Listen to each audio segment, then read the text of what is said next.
아, 오늘은 원래는 이제 복음의 축복을 다루는 이제 5장부터 오늘 원래는 교제를 하려고 했었습니다.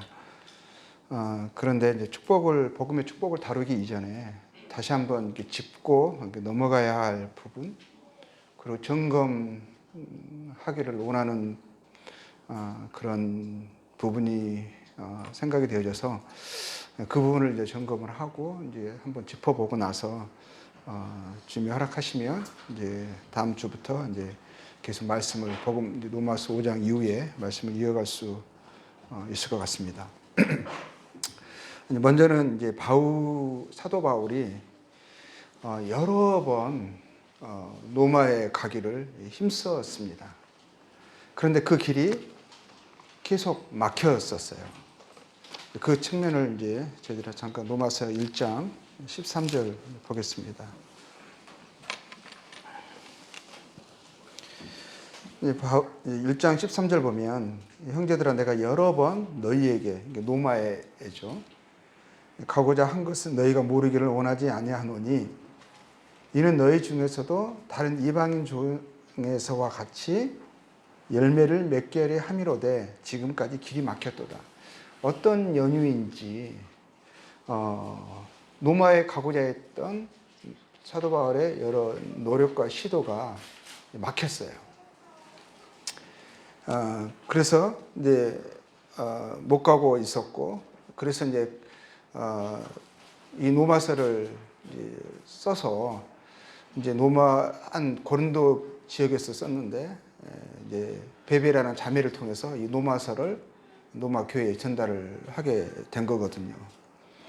그러면은 어떤 이유로 바울이 로마 교회에 방문하기를 원했을까? 11절에 보면, 1장 11절, 내가 너에게 보기를 간절히 원했다고 되어 있죠. 원한 것은 어떤 신령한 은사를 너희에게 나누어 주어 너희를 견고하게 하려 합니다. 이 이유로 바울은 로마에 가기를 간절히 원했고 여러 번 시도를 했었어요. 근데 바울이 로마에 가기를 원했던 것은 그들을 견고히 하기를 원했죠. 신앙에 굳건히 서기를, 신앙 안에서 그들을 견고히 세워주기를, 더욱더 견고히 서서 그들도 다른 이방인 중에서와 같이 열매 맺는 신앙의 삶을 살기를 원했기 때문에 그들을 이제 가기를 원했는데, 그들을 견고하게 하려 함이라 했잖아요. 근데 견고하게 하는데 무엇을 통해서 바울이 가려고 했던 것은 그들에게 나눠주고 싶은 게 있었어요. 그들이 반드시 알아야만 되는 것들이 있었죠. 그거를 여기서는 신령한 은사로 표현을 했습니다. 신령한 은사를 내가 너희에게 나눠주기를 원했다. 이 신령한 은사를 너희가 받게 되면 이 은사를 통해서 너희가 신앙에서 더 견고해져서 그 견고해짐으로 말미암아 열매를 맺는 삶을 더 힘있게 살아갈 수 있을 텐데, 그 간절한 원함을 인해서 내가 로마에 가기를 힘썼다. 너희들이 그것을 알아주기를 원한다. 이제 하는데, 그럼 사도 바울이 나눠주기를 원했던 신령한 은사가 무엇일까? 어떤 신령한 은사하면 뭐 초자연적인 어떤 능력, 방언, 병 고치는 거, 어떤 초자연적인 그런 걸 말했을까요? 무엇을 바울이 그들에게 나눠주기를 원했고, 신령한 은사라고 말했던 그 은사가 무엇이었을까? 이제 생각을 해볼 수 있을 것 같아요. 무엇이었을 것 같아요? 신령한 은사가 무엇이었을까? 생각을 해보고 궁금하잖아요.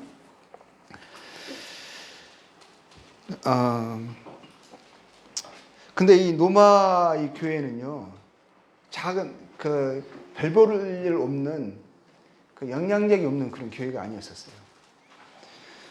이제 뭐 8절에 보면은 그렇게 되어 있잖아요. 8절에 보면, 먼저 내가 예수 그리스도로 말미암아 너희 모든 사람에 관하여 내 하나님께 감사함은 너희 믿음이 온 세상에 전파됨이로다. 이 로마 교회가요, 상당히 영향력 있는 교회였었어요. 온 세상에 그들의 믿음의 소식이 전파될 만큼 그래도 규모 있는 교회였을 것이고 상당히 영향력을 나타내는 알려진 교회였다라는 거예요. 그랬을 거예요. 이 말을 통해서 우리가 짐작할 수 있는 것은 그럼에도 불구하고 바울이 그들에게 부족한 것을 보고 있었어요. 그들 알고 있지만 그 원리나 실제나 능력에 있어서 더 깊이 알아야 하는 그런 필요를 바울은 받고 그것을 바울이 그 부분을 도와주고 싶었어요. 그래서 그것을 그들이 이해하게 되고 더 깊이 인식하게 된다면 그들이 더욱더 신앙에서 견고하게 되어져서 실질적인 열매를 맺으며 살아갈 수 있을 텐데 라고 하는 그런 간절한 마음이 그에게 있었다는 것이죠. 그러면 그들에게 나눠주기를 원했던 그 신령한 은사가 무엇이었을까? 그들을 더욱 견고케 할 그 신령한 은사는 무엇이었을까? 무엇이었을 것 같아요? 1장 17절을 보겠습니다.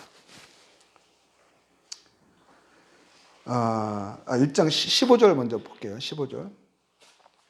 그러므로 나는 할 수 있는 대로 노마에 있는 너희에게도 복음 전하기를 원하노라. 사도 바울이 노마 교회에 나눠주기를 원했던 거, 간절히 원했던 거, 이 이유로 인해서 바울이 노마에 그렇게 가고 싶어 했었고 이것이 그들에게 더 깊이 이해되어진다면 그들의 신앙이 견고하게 되어질 텐데 했던 그가 말했던 그 신령한 은사 그게 뭐였냐면 복음이었어요. 이 불신자들이 아니잖아요. 이 교회가 노마 교회가 이 노마에 가고 싶었던 것은 바울이 그 노마에 가서 복음 전하기를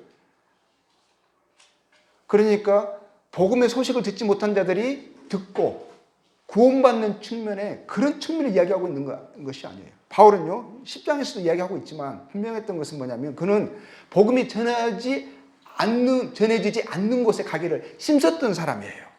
남의 터 위에 건축하는 것을 원하지 않았던 그의 전도와 선교에 자기의 어떤 신조와 같이 복음이 전해지지 않는 곳에 가기를 힘썼던 사람이에요. 근데 굳이 노마는 복음이 전해진 것이고 심지어는 그 교회는 온 세상에 그들의 믿음의 소문이 전파되어지는 영향력이 있는 사람들이 봤을 때는 왜 그곳에 굳이 가야 되느냐고 할 수 있는 이해가 안 되는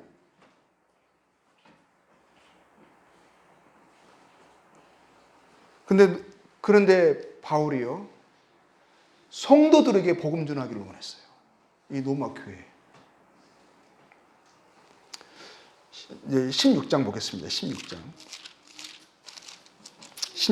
25절. 결론을 맺으면서 이렇게 맺고 있어요. 25절부터. 나의 복음과 예수 그리스도를 전파함은 영세전부터 감추어졌다가 이제는 나타내신 바 되었으며 영원하신 하나님의 명을 따라 선지자들의 글로 말미암아 모든 민족이 믿어 순종하게 하시려고 알게 하신 바 그 신비의 계시를 따라된 것이니 이 복음으로 너희를 능히 견고하게 하실 지혜로우신 하나님께 예수 그리스도를 말미암아 영광이 세세무궁하도 있을지어다. 뭐죠? 내가 너희를 견고케 하기 위하여 그러기 위한 신령한 은사를 너희에게 나눠주기를 원해서 내가 노마에 가기를 그렇게 간절히 원했었고 여러 번 시도했었다. 근데 그들로 하여금 견고케 하게 하는 것이 무엇이라고 말씀하고 있는 거예요? 복음이라고 말하고 있어요. 복음.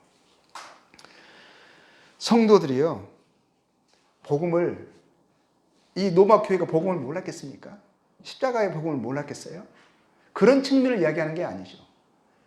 그것은요, 물론 십자가의 보혈을 통해서 그것을 믿는 믿음으로 구원을 받고 하나님 나라에 들어가는 거.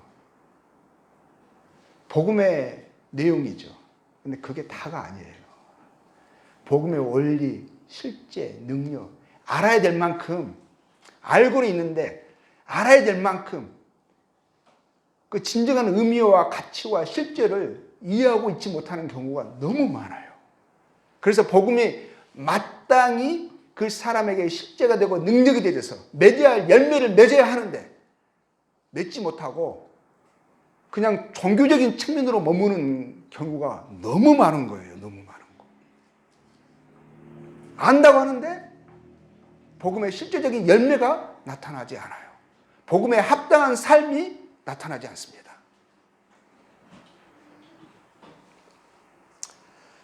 그래서 바울이 성도들이 복음의 깊이를, 실제를, 그 원리를, 진리를 바르게 알아야 할 만큼 알게 하기를 원했어요. 그렇게 저는 이해하고 있습니다.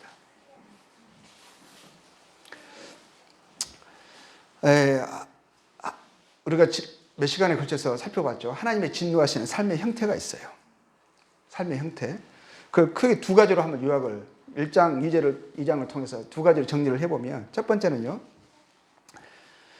피조물을 조물주보다 더 경배하고 섬기는, 하나님의 진리를 거짓 것으로 바꾸고 그 마음에 하나님이 없는, 그 하나님이 상실한 그 마음에서 나오는 삶의 형태, 이게 있어서 하나님이 진노하시죠. 그렇죠? 그리고 그게 그 삶의 행실이 1장 25절에 나와요. 하나님이 그 마음에 없는, 하나님이 없는 삶을 살아가는 사람들에게 나타나는 삶의 행실, 형태가 경건하지 않음, 그 불에 대해서 하나님이 진노하시죠. 1장 25절에 25절에도 나오죠. 이는 그들의 하나님의 진리를 거짓 것으로 바꾸고 피조물을 조물주보다 경배하고 섬김이라. 이제 그렇기 때문에 그 마음에 하나님이 조물주로, 주인으로, 또 하나님의 그의 마음과 그의 삶을 주장하는 주관자, 능력이 되지 못함으로 하나님의 상실한 그 마음, 그 삶에서 나타나는 형태가 28절에 나오죠. 또한 그들의 마음에 하나님 누구를 싫어하며 하나님께서 그들을 상실한 마음대로 내버려 두사. 그러니까 하나님을 상실한 그 마음, 하나님을 안다고 하긴 하는데, 하나님을 믿는다고 하긴 하는데, 입술에는 있는데 삶이 없어요.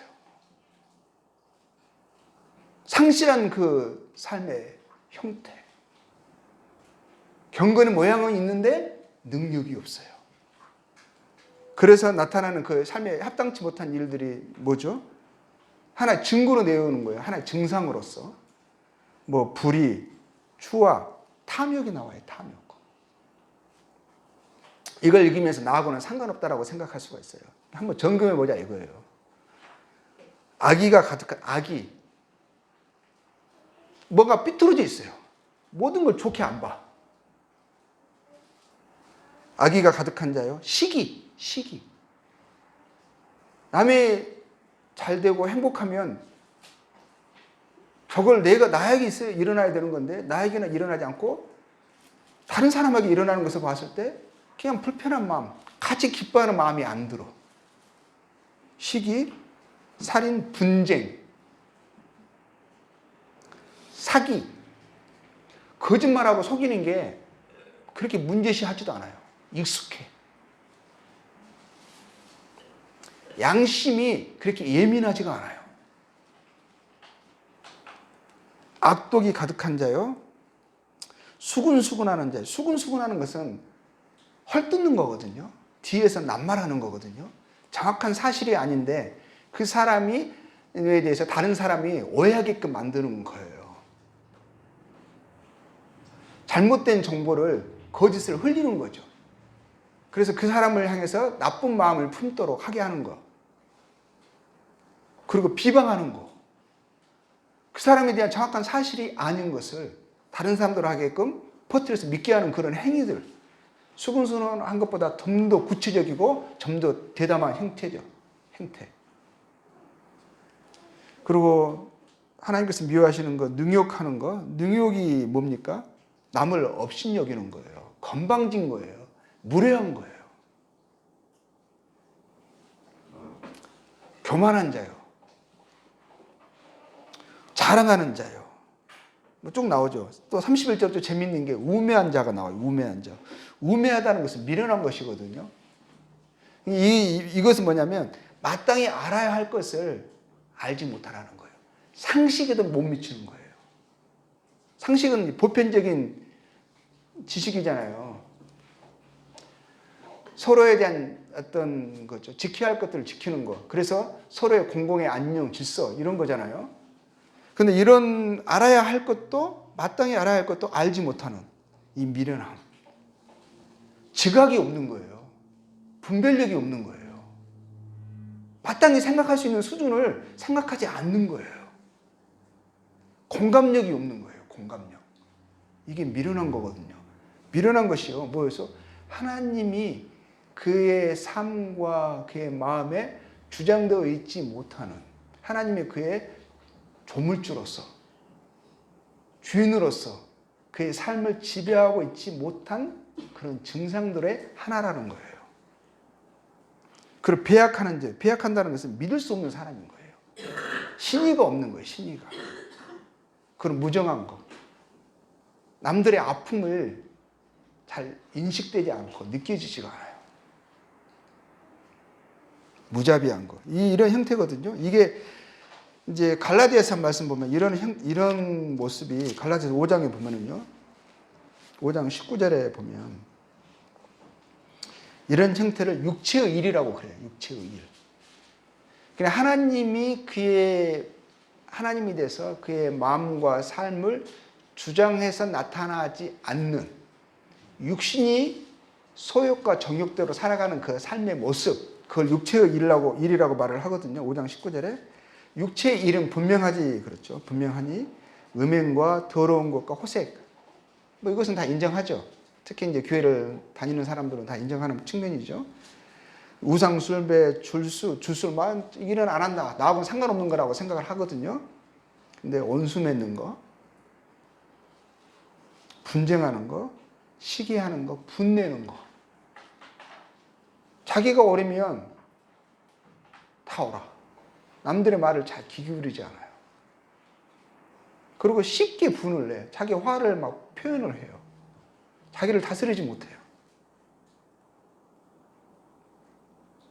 당짓는 거, 분열하는 거, 이단들, 투기,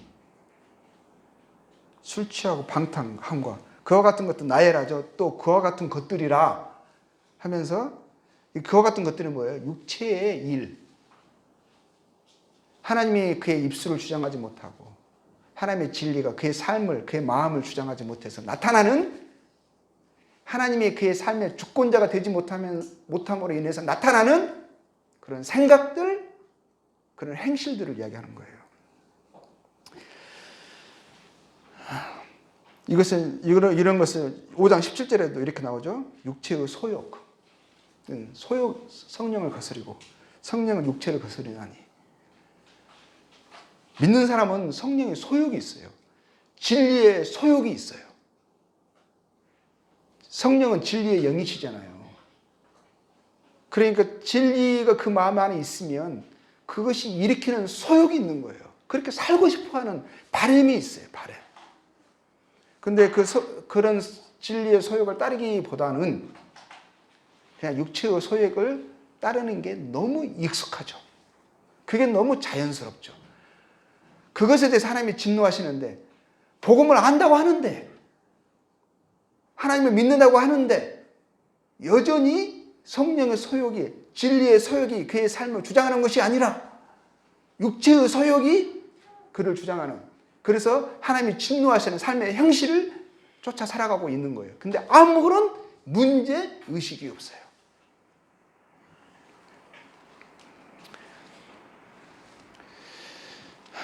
이게 이제 하나님이 진노하시는 삶의 형태가 이거예요. 이런 것을 하나님이 기뻐하지 않으세요. 육신 안에 있는 자들은 하나님이 기뻐하실 수가 없어요. 하나님 이것을 미워하세요. 하나님의 본질이 바뀌어지지 않아요. 구원받았다고 하면, 하나님 복음을 안다고 하면 이 소욕이 바뀌는 거예요. 본질이 바뀌어지는 거예요. 하나님이 진노하시는 삶의 형식을 계속 살아갈 수가 없는 거예요.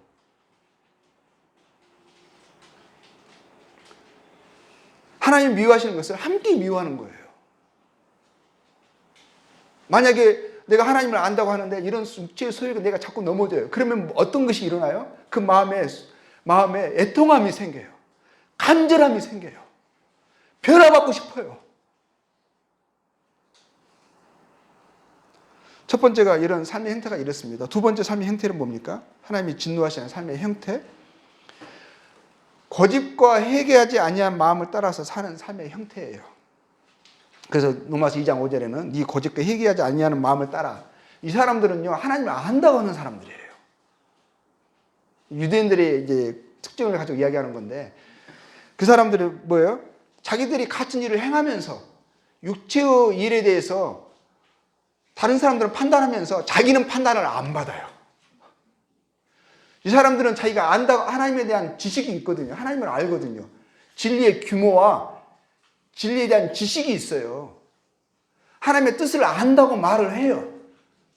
남들은 판단하는데 자기는 그 판단으로 자기는 적용을 안 시켜요. 남을 가르치면서 자기는 안 가르쳐요. 그래서 오히려 그런 사람들 향해서 하나님이요, 더 가증하다 말하죠. 오히려 이 거짓과 네 거짓과 회개치 아니한 마음을 따라. 네가 남들을 판단하는 것은 네 자신을 판단해봐라. 네 남들을 가르치려고, 남들에 대해서 불편한 마음이 있으면 그 동일한 잣대로 네 마음을 한번 재봐라 이거예요.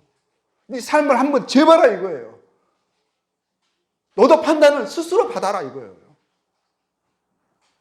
근데 우리는 뭐라고 그래요? 은혜 아래 있다.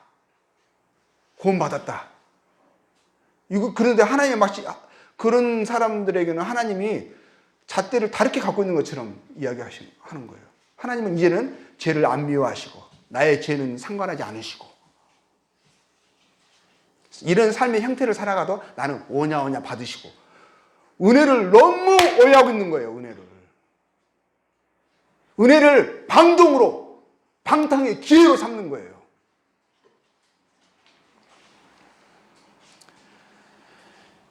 육신과 세상의 정욕대로 살아가는 삶의 모습. 하나님이 기뻐하지 않으심, 진노하심. 하나님 그에 대해 진노하십니다. 하나님 보응하세요. 하나님 외모로 사람을 판단하지 않으세요. 구원받았다 하면 구원받은 자의 합당한 삶의 행실이 하나님이 마땅히 그 사람에게 요구하게 되어 있어요. 복음에 합당한 삶의 행실을 요구하십니다. 근데 하나님을 안다고 하면서, 하나님의 뜻을 안다고 하면서 남들에게는 판단하는데 자기는 판단 안 받고 이런 것에 대해서 하나님이 뭐라고 하신 줄 알아요? 그 사람들 향해서 너로 인하여 하나님의 이름이 이방인 중에서 모독을 받는도다 하는 거예요. 그런데 구원받았다고 하는데, 하나님의 사랑을 받았다고 하는데, 하나님의 진리를 알았다고 하는데 뭐죠? 삶의 행실은 안다고 하는 이름은 가졌으나 죽어있는 삶의 모습을 드러내고 있어요. 그래서 그런 사람들 통해서 세상 사람들이 예수 믿는다는 사람들을 유혹하죠. 개독교로 하죠. 그 말을 들어도 마땅하죠. 들어야 싸죠. 제가 타직스탄에 가가지고요, 이 사람이, 제가 이상하게 타직스탄은 제가 항상 복음이 안전해진 곳에 가려고 해서 타직스탄까지 갔거든요. 모슬림 지역에 갔는데 이상하게 갔는데 그게 모임이 있어요. 모임이. 기가 막혔어요. 막 그것을 미리 알았더라면 내가 거기 안 갔을 거예요. 그래서 모임에 있게 됐습니다. 근데 이 모임이요, 20년이 다 되는 모임인데 선교사가 와서 세웠어요. 모임이고. 근데 한 1년 지나고 나서 제가 함께 살았거든요. 그리고 그 교회를 다니면서 보면서 내가 마음이 너무 아파가지고요. 믿는다는 이름은 가졌는데 이 사람들은 모슬림보다도 못해요. 삶의 형실이. 여자들은 이제 히잡 벗었죠. 그러니까 여자를 이제 자유라고 하면서 이거 기가 막혀요. 기가 막혀. 모슬림 여자들보다 더 못해요. 삶의 형실이. 그리고 남자들도 보면 주변 사람들이 손가락질해요. 마치 나쁜 사람들이라고. 교회 나오면 담배 쭉 피고 술 먹고 막 나한테 때리고 막 집안이 소리가 싸우는 소리가 밖에 다 들리고요. 사람들이 야 예수 믿으면 저렇게 된다고 해요. 저렇게 된다고. 나중에 언어가 좀 되니까요. 제가 지금까지 쌓여있던 것이 나왔습니다. 예수님이 죄짓게 하는 사람이냐고. 복음을 믿었으면 믿는 사람은 어떻게 이렇게 살아갈 수가 있냐고. 제가요 나중에 내가 무릎을 치면서 막 이랬어요. 내가 이랬어. 교회 나오지 말라고.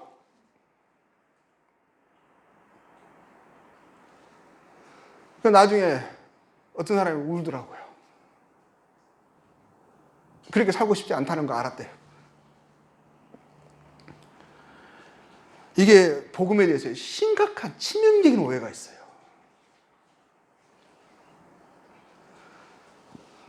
이 진리의 영은요, 성령은요, 복음은요, 복음의 진리는요, 역사를 일으킵니다. 능력이 있어요. 먼저 이 진리가 들어오잖아요. 그 마음을 찢어요. 마음을 할례를 하게 합니다. 그래서 이 유대인들을 29절에 2장 29절 이렇게 나와 있어요. 오직 이면적 유대인이면 저는 이 그리스도인들에게 적용하고 싶어요. 그냥 예적인 그냥 교회 다니는 종교인들 말고 이 마음에 진정한 그리스도인들, 진정한 유대인들, 그리스도인들 할례는 마음의 할지니 복음이요 우리 마음에 역사되는 거예요. 성령이 우리 안에 들어오십니다. 진리의 영이 우리 안에 들어오시잖아요. 그 진리는 살아있다고요. 성령은 인격이시라고요. 하나님이시라고요. 진리는 살아있어요. 성령은 진리를 하셨어요. 진리의 영이라 하셨어요. 그리스도의 영이라 하셨어요. 그리스도가 우상입니까? 살아있는 분이에요. 그럼 어떻게 됩니까? 그 마음을 갈기가 찢어놓는 거예요. 그 굳은 마음이 부드러워져요. 마음은 할례는 마음의 할지니 영에 있고 이 성령은요 마음의 할례를 일으켜요. 의에 대해서 알았습니다. 거룩함에 대해서 알았습니다. 하나님 무엇을 기뻐하시고 하나님이 어떤 분이라는 걸 알았어요. 죄가 미워져요. 이제는 주님을 닮고 싶어요. 주님을 기쁘시게 하는 삶을 살아가고 싶어요. 그런 소욕과 충동을 일으킵니다.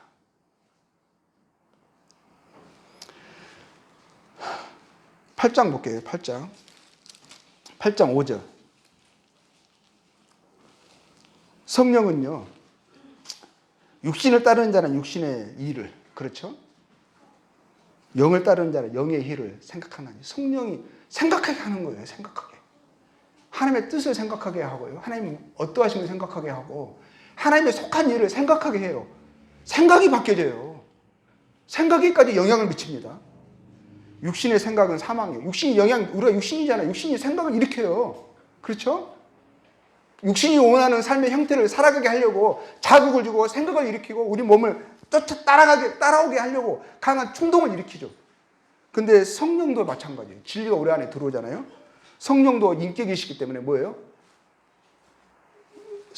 영을 따르는 자는 영의 일을 생각하나니 따르게 하는 거예요. 진리를 따르게 하는 거예요. 생각을 일으킵니다.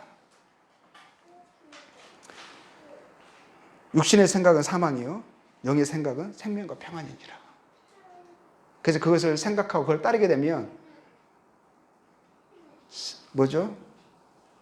하늘에 속한 생명. 그런 생명이 마땅히 하게 되는 생각을 하게 되는 거죠. 그리고 진정한 그리스도의 평강이 우리 마음을 주장하게 되시죠. 육신의 생각은 하나님과 원수가 되나니 이는 하나님의 법에 굴복하지 아니할 뿐더러 할 수도 없습니다. 육신에 있는 자들은 하나님을 기쁘시게 할 수 없느니라. 근데 육신에 속한 일을 하면서 하나님이 기뻐하지 아니하시는 그 불의에 합당치 않는 삶의 행실을 하면서 하나님이 없는 삶을 살아가면서 하나님이 자신을 기뻐한다고 생각한다면 이건 저는 오해라고 생각합니다. 오해. 8장 13절 보면 이렇게 되어 있죠. 너희가 육신대로 살면 반드시 죽을 것이로되 영으로서 몸의 행실을 죽이면 살리니. 영은요, 성령은 우리 안에 있는 이 진리의 영은요, 뭐 합니까? 몸의 행실을 죽이고 싶어 해요. 그렇게 살고 싶지 않는 강한 동기가 있어요. 주님의 뜻을 따르고 싶어 해요. 그래서 그래서 몸의 행실을 죽이고 싶어 합니다. 따르고 싶지 않아요. 무릇 하나님의 영으로 인도함을 받는 사람들은 그 하나님의 아들이에요. 하나님의 영이요, 성령이 우리 인도하셔요. 하나님을 알게 하시고 하나님이 뭘 기뻐하시는지 알게 하셔서 그러한 삶을 살아갈 수 있도록 자극하시고 격려하시고 따르게 하시고, 그래서 주님을 쫓아가는 사람들은 삶이 달라지게 되어 있다고요. 마음이 달라져요. 26절, 이와 같이 성령도 우리의 연약함을 도우시나니. 성령이 도우시는 분이죠. 실제하는 분이에요. 살아있는 분이에요. 우리의 마땅히 기도할 바를 알지 못하나 오직 성령이 말할 수 없는 탄식. 성령이 탄식하셔요. 우리를 위하여 친히 간구하신다는 간구. 우리 마음속에 내 안에서 행하시는 하나님이시니 너희로 소원을 두고 자기의 기쁘신 뜻을 위하여 행하게 하신다고 되어 있어요. 너희에게 소원을 두고 자기의 기쁘신 뜻을 위하여 행하게 하신다. 우리를 위하여 안에서 간절한 탄식이 우리의 소원처럼 올라옵니다. 그게 성령의 간구이신 줄 아시나요?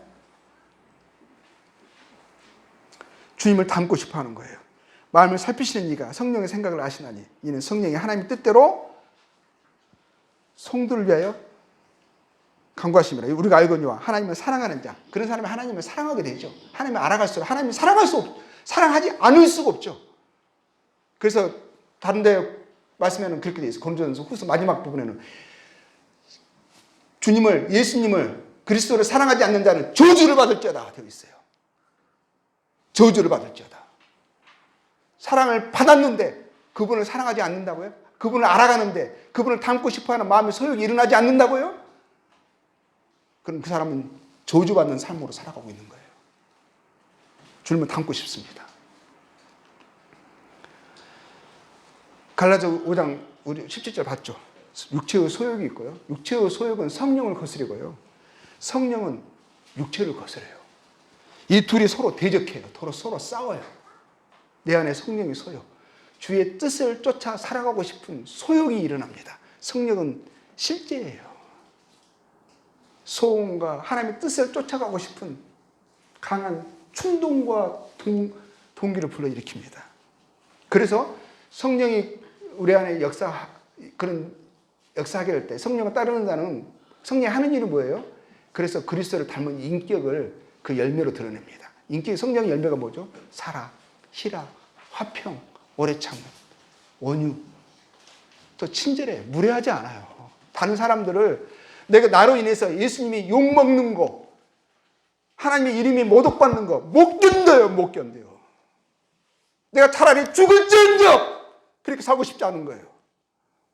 나로 인해서 내가 저놈 때문에 교회 못 가겠다. 네가 하나님 믿는다면 절대 안 믿겠다. 그렇게 못 살아요.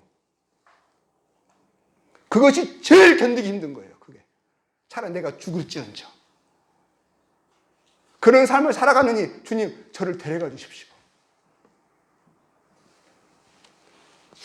이 복음이 진짜거든요. 그걸 믿거든요. 그래서 뭐가 필요합니까? 회개하라 그러는 거예요. 하나님의 뜻대로 하는 근심이 필요해요. 복음의 축복을 듣기 전에 다시 한번 듣기 전에요. 그거는 또 다시 아는 말로 나는 당연히 그걸 복을 받았어. 받아야 마땅한 사람이야. 내가 그거 믿어준 게 얼마나 큰 건지 알아? 내가 하나님 믿어줘서 하나님 나한테 정말 고마워하실걸? 이런 것이 은연중에 있다고요. 복음을 아는 지식이 엄청난 것으로 물론 엄청난 거죠. 근데 그것은요, 안다면 능력이 나타나게 되어 있다니까요. 회개의 저는 긴급성, 절박함을 이야기합니다. 고린도후서 7장 보겠습니다. 고린도후서 7장 10절. 하나님의 뜻대로 하는 근심은 후회할 것이 없는 구원에 이르게 하는 회개를 이루는 것이요. 세상 근심은 사망을 이루는 것이니라. 세상 근심은 참 많이 해요. 그래서 마음이 항상 평안하지 않죠. 스트레스 받죠. 근데 하나님의 뜻대로 하는 근심을, 이 구원은 뭐예요? 하나님의 뜻 가운데 살아가고 싶은 거예요. 그리스도를 닮아가고 싶은 거예요. 계속 성장하고 싶은 거예요. 더욱더 거룩함 이루는 열매를 맺고 싶은 거예요. 내가 지금 육신에 속해 있으면, 육신에 쫓아 살아가고 있으면 이것을 벗어나고 싶은 거예요. 그런 구원을 이야기하는 거예요. 구원에 이르게 하는 해결을 이루게 하는 것이요. 그 하나님 뜻대로 하는 근심이 있습니다. 보라, 그 근심을 하게 되면, 그런 회개를 하게 되면 하나님의 뜻대로 하게 된 이 근심이 너희로 얼마나 간절하게 하며, 얼마나 변증하게 하며, 얼마나 분하게 하며, 육신에 속아서 살았던 것이 막 분한 거예요. 얼마나 두렵게 하며, 얼마나 사모하게 하며, 얼마나 열심히 있게 하며, 얼마나 벌하게 하였는가. 너희가 그 일에 대하여 일체 너희 자신의 깨끗함을 나타내느니라. 하나님 말씀 듣고 역사가 된다면, 하나님 말씀 내 안에 살아 역사한다면 이런 일이 일어납니다. 이걸 통해서 자신의 깨끗함, 정말 주께 속해 있음을 이걸 통해서 또 드러내게 되는 거, 알려지는 하나의 증거예요. 주의 말씀을 들으며 정말 그렇게 살고 싶은 거예요. 주의 사랑에 보답하는 삶, 나를 통해서 주님이 영광 받으시는 삶, 최소한 나를 통해서 주님이 욕받지 않는 삶, 그런 삶을 살고 싶은 거예요.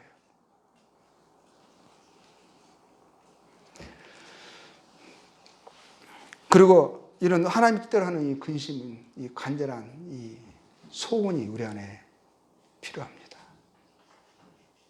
그리고 또 그렇게 되려면요, 좋은 것을 구해야 돼요. 간절히 구해야 돼요. 누가복음 11장 보겠습니다. 11장 9절.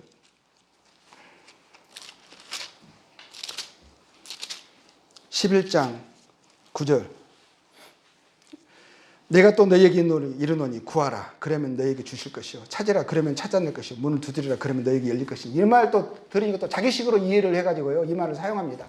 그래서 원하는 것을 다 구하면 하나님이 믿음으로 구하면 주신다.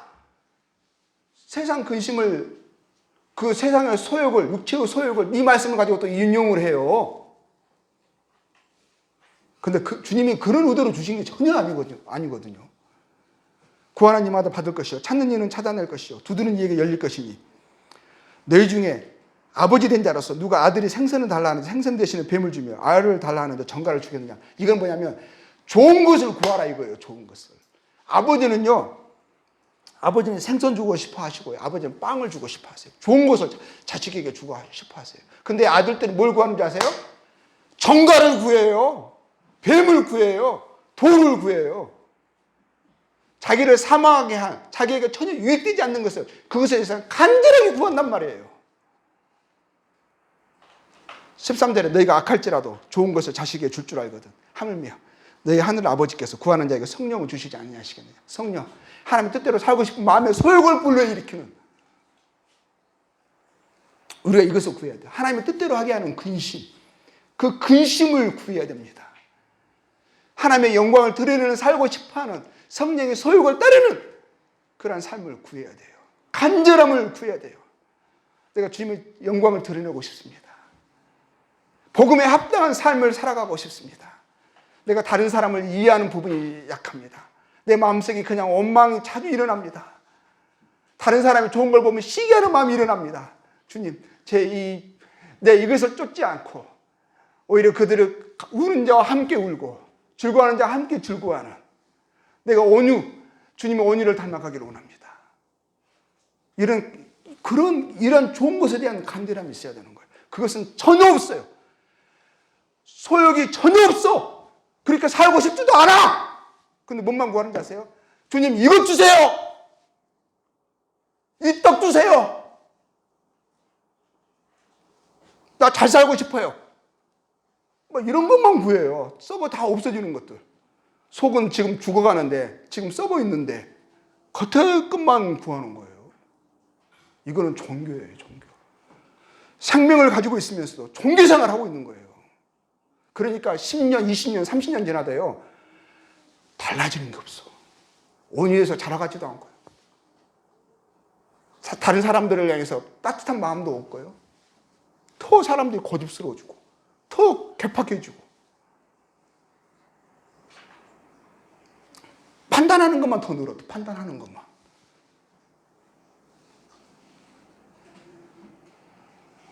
저는 우리 한국 기독교는 저는 한국의 모임들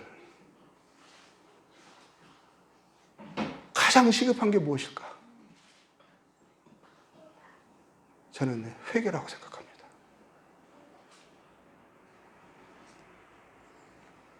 이 치명적인 오해를 하고 있어요.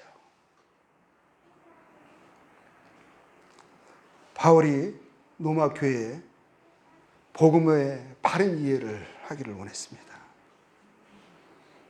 그래서 그 바른 이해를 통해서 바른 적용, 바른 삶이 나타나기를 원했습니다. 로마 성도들의 복음의 진리를, 그 참 의미를, 그 복음의 실제 능력을 그들이 들어야 했던 것처럼, 그래서 성령의 열매를 먹고 복음에 합당한 삶을 위해서는 복음을 바르게 이해하고 더 깊이 제대로 알아야 합니다.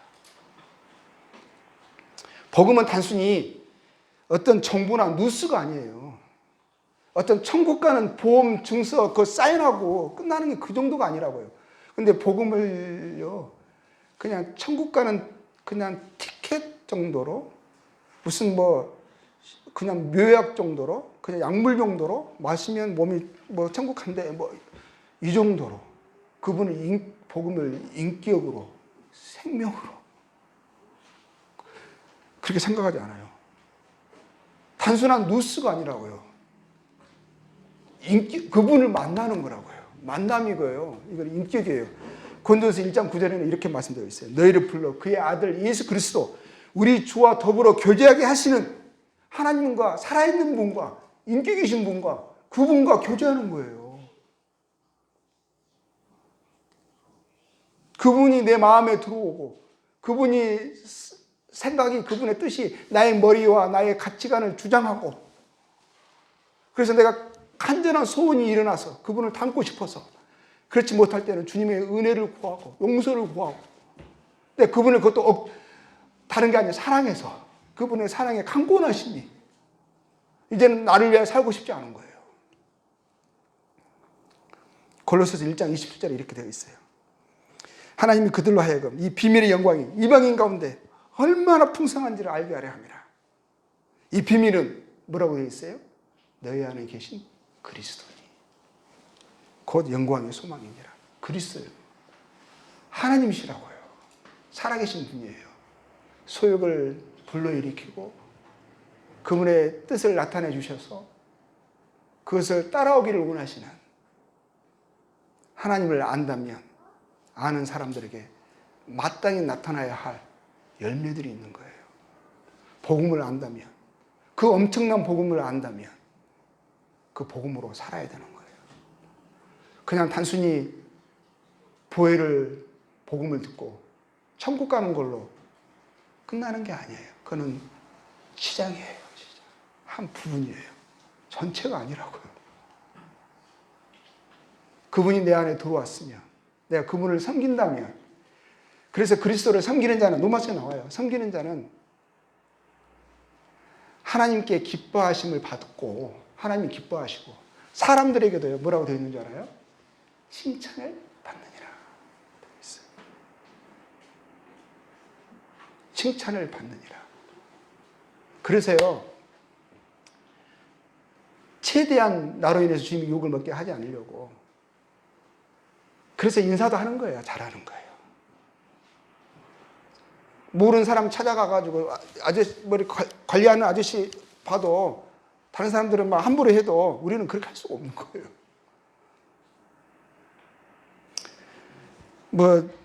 자랑은 아닙니다만 한 예로 하자면, 제 아파트 아저씨 관리분 자꾸 바뀌시더라고요.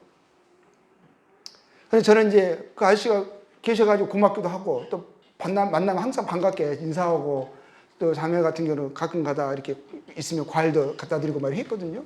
근데 그분이 한 2달 있다가 다른 데로 옮기시는 거예요. 근데 어느 날 저를 찾아왔어요. 제가 그분에게 해드린 게 없어요. 그냥 인사하고 이렇게 하고, 아저씨 수고 많으십니다.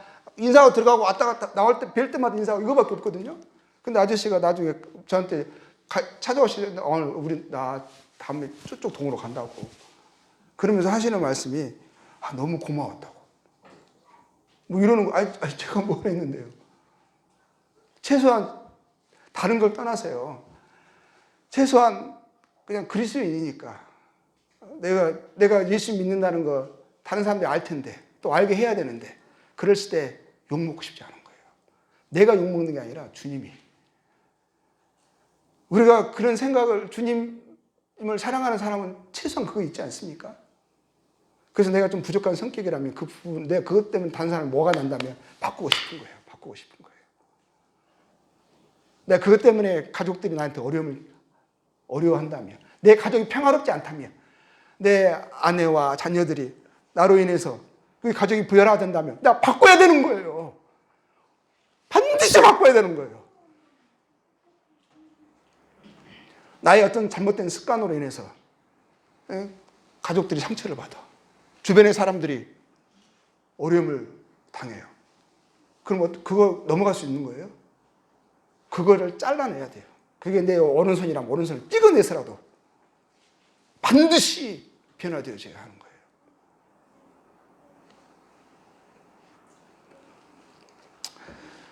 복음의 진리에서 갈라디아 교회가 흔들렸어요.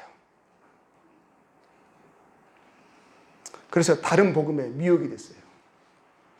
그런 갈라디아 교회를요, 바울이 강하게 호통합니다. 이 어리석은 자들아. 그 말은 뭐냐면 이 미련한 놈들아. 복음의 이 놀라운 진리를 들어놓고 어떻게 그곳에서 흔들릴 수가 있느냐. 그러면서 책망하면서요, 바울이 다시 뭘 한 줄 아세요? 복음의 진리를 다시 반복합니다. 그리고 그들에게 복음의 실체, 생명이 그들의 마음에 견고히 서기를 원하는 그 마음에 이렇게 충고하고 있어요. 갈라디아서 4장 19절 보겠습니다. 4장 19절. 나의 자녀들아, 너희 속에 그리스도의 형상을 이루기까지 다시 너희를 위하여 희생하는 수고를 하는 그리스도의 형상. 우리가 주님이 살아있는 분으로 내 마음에 주장되어야 한다는 것입니다. 그분은 살아있는 분이고 그분과 교제하고 그분과 연결되어지고 그분과 소통하고 그분을 사모하고 그분을 닮아가고 싶고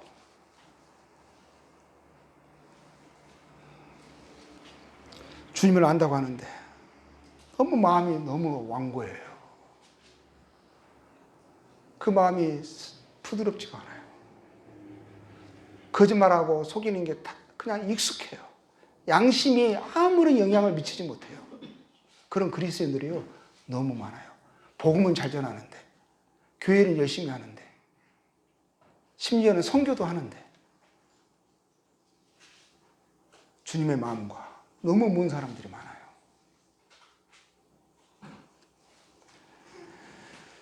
그러니까 노마스를 통해서 복음의 실제 원리를 저희들이 살펴보고 있습니다. 지금까지 또 몇 차례 저희들 시간을 가지고 교제했습니다.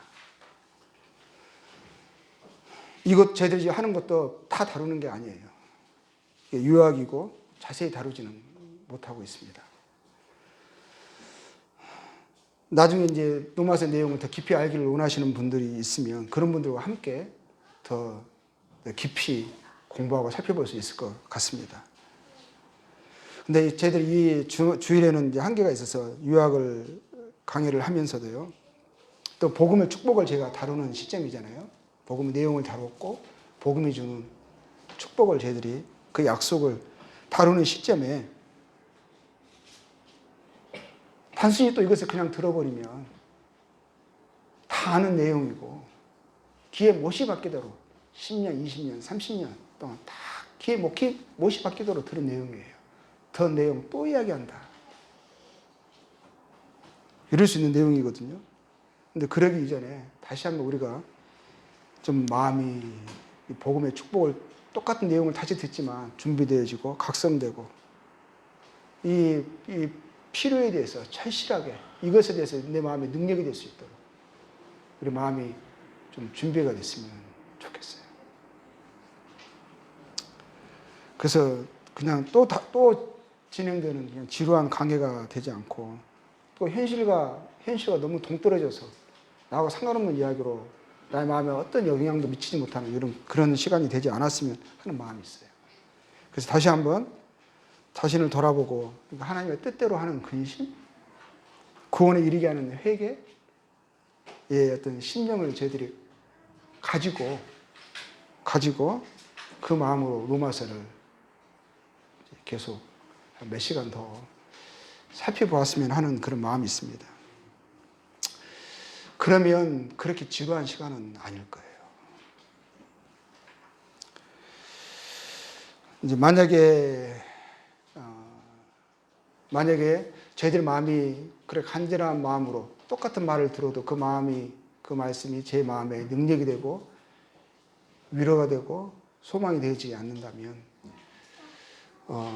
복음의 축복과 그 이후의 것에 대해서는 어떻게 보면 주일 말씀에는 안 맞을 수 있어요. 그런 것은 그걸 원하는 분들 그리고 그것을 필요로 하신 분들을 따로 해서 주중에 이렇게 나중에 더 교제해도 좋을 것 같기는 해요. 근데 이제 최대한 제가 좀 이제 더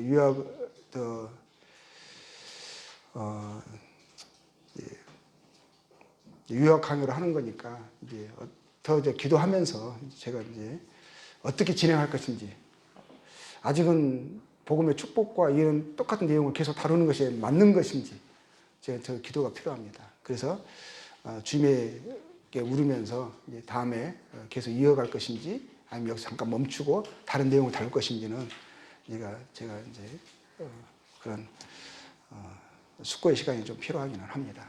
그래서 오늘은 복음의 축복을 다루기 전에 우리 스스로를 점검하는 준비하는 그런 시간으로 좀 다루어 봤습니다. 이것은 이제 우리 이제 뭐 우한교회를 생각한 것만은 아니고요.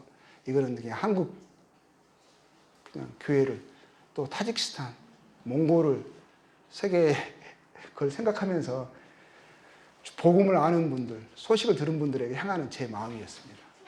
그래서 너무 개인적으로 받지 말아 주셨으면 좋겠습니다. 감사합니다.